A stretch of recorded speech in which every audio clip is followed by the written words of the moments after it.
नमस्कार। तो आज हम पढ़ने जा रहे हैं अश्वगंधा के बारे में। ये अश्वगंधा का पौधा है और ये अश्वगंधा की रूट मूल है।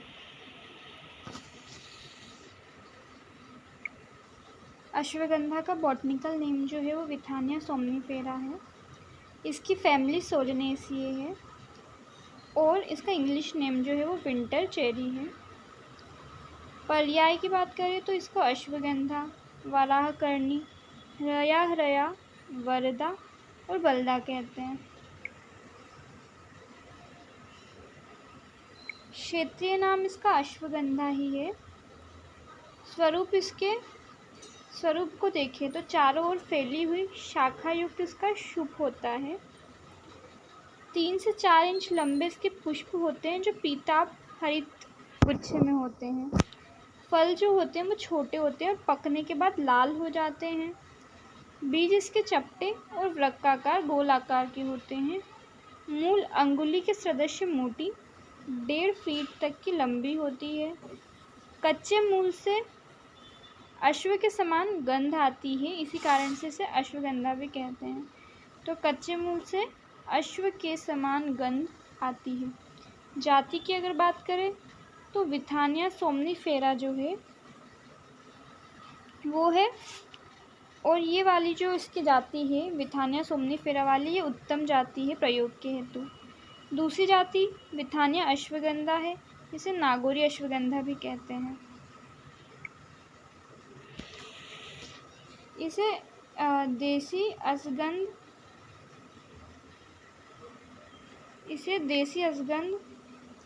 देसी असगंध या पनीरबंध भी कहते हैं और यह बाह्य प्रयोग हेतु उत्तम होती है। जो विथानिया सोमनीफेरा यानी कि नागौरी अश्वगंधा है उसे असगंध या पनीरबंध भी कहते हैं और बाह्य प्रयोग के लिए उत्तम होती है। इसके उत्पत्ति स्थान की अगर बात करें तो मध्य भारत में और उत्तर भारत में इसकी खेती होती है। रस पंचक की अगर बात करते हैं तो वीर्य इसका उष्ण वीर्य होता है, विपाक मधुर होता है। तो ये कहीं ना कहीं याद रखने के लिए इम्पॉर्टेंट है कि वीर्य उष्ण है लेकिन विपाक इसका मधुर है। तो अश्वगंधा का वीर्य क्या है? उष्ण है, विपाक मधुर है। गुण लघु और स्निग्ध है। रस तिक्त, मधुर और कटु है। रस क्या है इसका? तिक्त, मधुर और कटु। कर्म और आम्लिक प्रयोग की बात करें तो उत्तम मस्तिष्क शामक, बल्य स्ट्रेंथ प्रोवाइड करने वाली, ब्रहण कर्म करने वाली शुक्रल होती है और यह रसायन की तरह भी कार्य करती है। रक्त भार शामक, रक्त का शुद्धि करने वाली होती है, तो रक्त शोधक होने से रक्त विकारों में इसका प्रयोग किया जाता है। और मुख्यतः यह क्षय, शोष और विशेषतः बाल शोष में उपयोगी है। कफवात शामक होने से काशवास में भी इसका प्रयोग किया जाता है, क्योंकि तिक्त रस के कारण, कटु रस के कारण ये कफ को शामक होती है, कफ के, और श्वास में भी इसका प्रयोग किया जाता है।